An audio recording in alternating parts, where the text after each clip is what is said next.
What's up, everybody, and welcome to the channel. My name is Darwin, and tonight we're going to be talking about 2-5-1s. 2-5-1s, 2-5-1, 2-5-1. Okay, we're going to be talking about 2-5-1s, and I'm going to teach you ways that you can beef up your chords. Okay, I want you to go from this, okay, to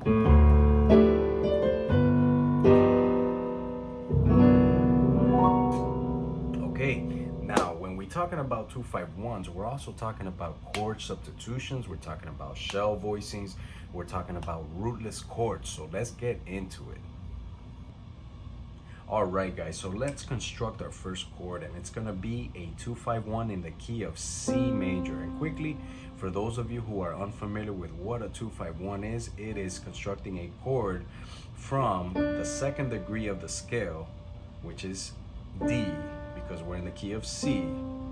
So we construct a chord from the D, we go to the fifth degree, 1, 2, 3, 4, 5, we construct a chord with that root, and then we resolve the chord to the 1. We also have just 2 5s, okay? It doesn't have to resolve to the 1. We have 3, 6, 2 5s. We have so many different combination chords that we use in the jazz standards. But today we're going to be focusing on the 2-5, because once you get a handle of this, you can move it all around in different keys, and what we're here to do is really beef up our 2-5s. Okay, so let's start with one of my favorite ways to voice a minor chord, which is stacking an E minor over D minor. You see here.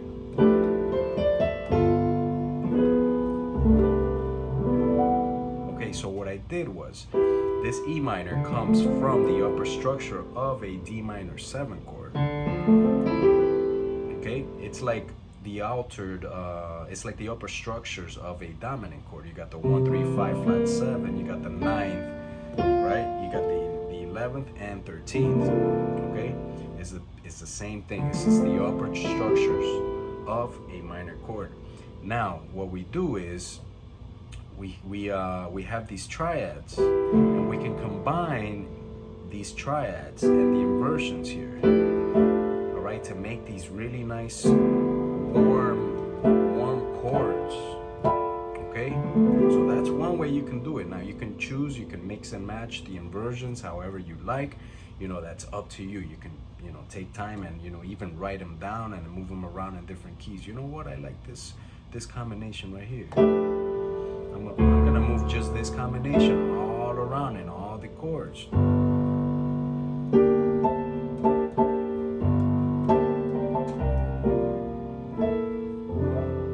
So yeah, go ahead and do that if you'd like. Awesome. Now we're gonna move on to shell voicings. Shell voicings are chords that do not have to include the chord tones, okay? So this is a shell voicing right here. It's made out of 4s, D, G, C, and F. 1, 2, 3, 4, 1, 2, 3, 4, 1, 2, 3, 4. You can keep going. 1, 2, 3, 4. Let's go higher. A little higher. Okay, that's a big chord right there. How about one more? Yeah. That's a big chord, guys. All right? You can roll it.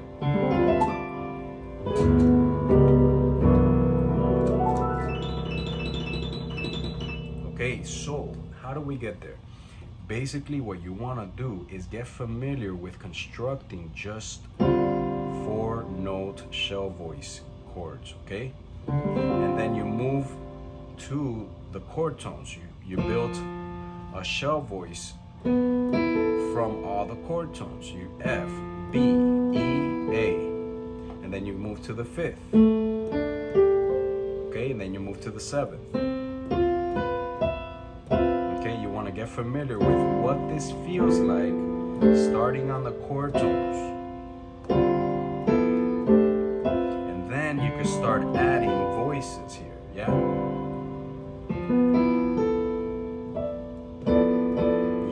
You can do this, you can do them as 3 in the left hand, 2 on the right.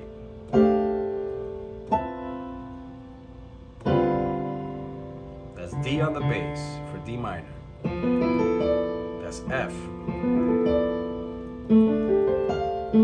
This is still a D minor chord. Okay, now we can also voice this with a third on top. It doesn't have to be a straight fourth. We can voice it with a third. There it is. So you got 4, 4, 4, 4. You got 4 notes. The fifth note can be a third. So these are chord chords with a third on top. Okay, here we go again. Okay, that's a possibility.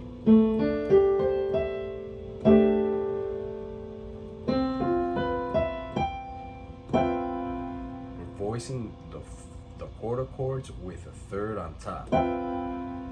Okay. And then I want you to really get familiar with voicing this chord with 6 notes. Okay, we're still in D minor, playing, making chords from the chord tones, using chordal chords. And this is really important. Why? Because when you're in a gig or you're in a rehearsal and you see these chords, you don't always have to go to the, you know what I'm saying? Now you can do a, you can even walk it up from the third of the D minor 7 to the third of G13 of G7. You see, and then you resolve it. Okay, so you can also use this for the dominant chords. This is a G7 with an 11th, but it doesn't matter. It resolves. Okay, so let's do G7 starting on the 3rd. Let me see. Here we go. That's a 4-note shell voice. Okay, now let's add another voice. Now let's go to the 5th of G. Okay. Now the 7th. Or with the 3rd on top.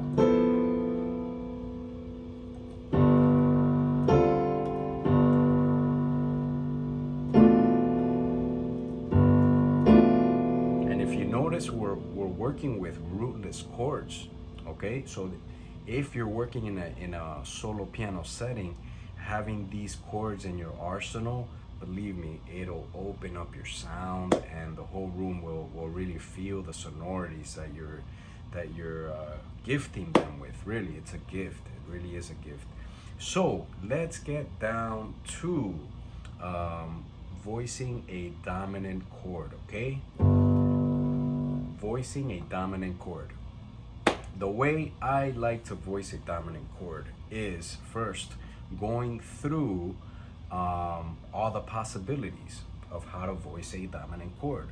So what do we have here? We have root position G7, okay? Now in this G7, rule of thumb is that you can always substitute the 1 and the 5th, okay? You can substitute the 1 and the 5th. So this G7 can become a G sharp diminished. You see,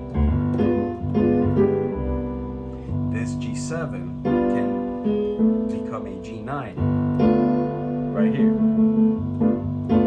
This G7 can also become a G7 sharp 9. This B flat is a sharp 9. We go 1, 2, 3, 4, 5, 6, 7, 8, 9 sharp. That is a sharp 9 chord. Okay, then when you flesh out the inversions, we're talking about this chord right here, because this one goes up here. That's the next inversion. Okay, and then you go. The next inversion is that one. Okay, so on and so forth. can substitute the fifth. The fifth can go down to the sharp 4, which is also the tritone. Okay, it is a tritone. Tritone simply means it is the sharp 4 of the scale. 1, 2, 3, 4, sharp. It's a sharp 4 or flat 5. So we have this chord, we have that chord. You can drop the 2. Drop 2 means you drop the second voice from the top voice being F. You drop the second voice, which is, well, in this case, since we're working with this chord, we're dropping the C sharp down. Okay, and then you could do the inversions there as well. Okay, now we can also we can make this a G7 sharp 5 chord. Okay, that's the sharp 5, and then you can make it a G13 chord. That's the G13.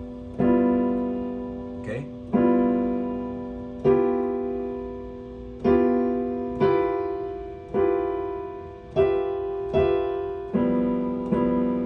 You see? That's the G13 chord. Now, we're gonna stay on this G13 because this is where we are. It's a G13, which means the G, which is the root, can be substituted. Okay, so let's substitute the root. We got that chord, and we got this chord, and we got this chord. You see? So now we got a G13 sharp 9, we got a G13 major 9, we got a G13 flat 9, and this is our G13 root position, or original position. This is third position, but this is the original chord that we started with. Now we have this 13 of the G, which means it's already altered. So we can make this a G13 sharp 5, or it goes back to the root, or you see, a G7 sharp 11. Okay, we got these possibilities right here. So you can do this with any inversion and any chord that you're dealing with, because if the 1 and the 5 can always be substituted, then you have those options. You know what I'm saying? So the other way that you can harmonize a dominant chord is using the tritone sub. Okay, now what is a substitution? A substitution chord is basically you're playing one chord, in place of another. So instead of a G7, you're gonna play a D flat. Why? Because a tritone is a perfect 4, a sharp 4, away from the root being G. So a tritone sub in the key of G sounds like this. You play a D flat over G.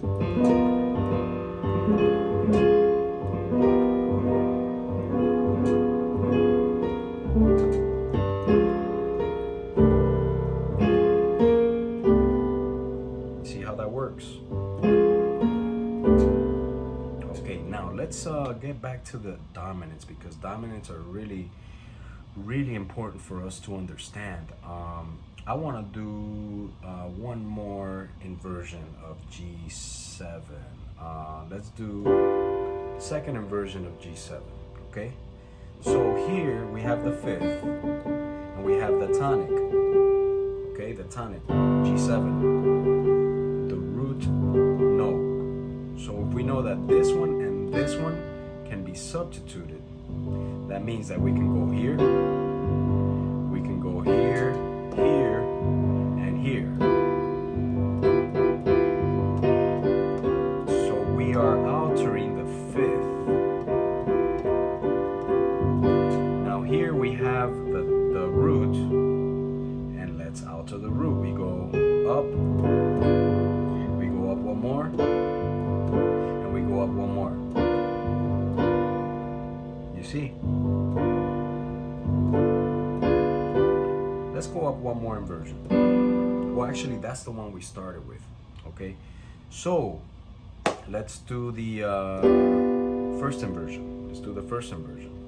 Now, the tonic is the G and the fifth is D. This is G7. Now, since these are the two that will be altered, we're gonna go here. We're gonna go here, here, here. Okay. Now back to the root. Now we're gonna substitute the root.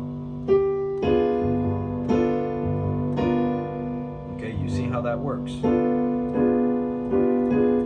And you could do this for all of the inversions. Not only that, but you can start working on your drop twos. Okay, you got the G7, drop the second voice from the top. Okay, and then let's say you got this chord.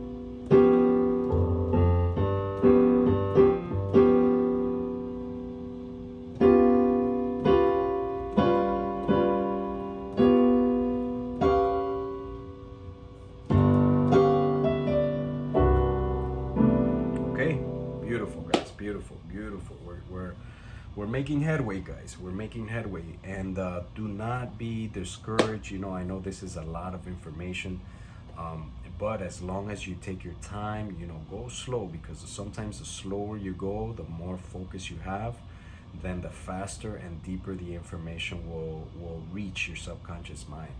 Okay, so we're gonna resolve the 2-5-1 chord to the C major 7. Okay, now the C major 7 has two possibilities. You can voice it like this, okay, which is the 9, the 5, the major 7, and the 10th. Or you can voice it like this. I'm sorry, it was there we go, the D, G, C, and E. Okay, you can also do this same type of voicing and have it resolve to a C major 7 sharp 11. You got the E, A, D, and F sharp.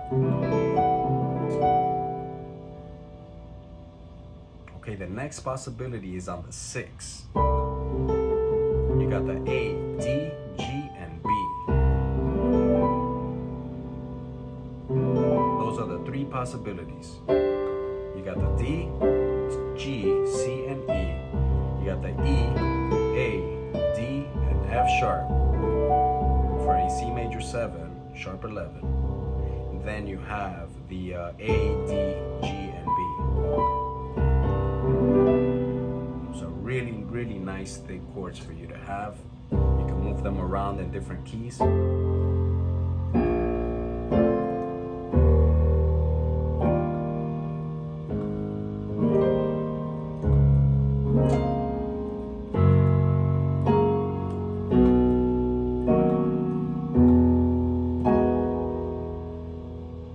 Beautiful. Now, the other thing you can do here is the same concept that we used at the beginning of the lesson. So we're bringing that concept back around. Instead of that E minor over D minor, we're using a D major over a C major. You got D major, you got C major. And then you combine the inversions. You can move this up. You see?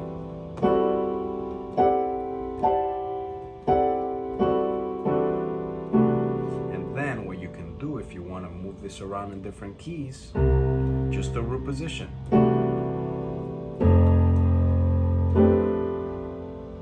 Okay.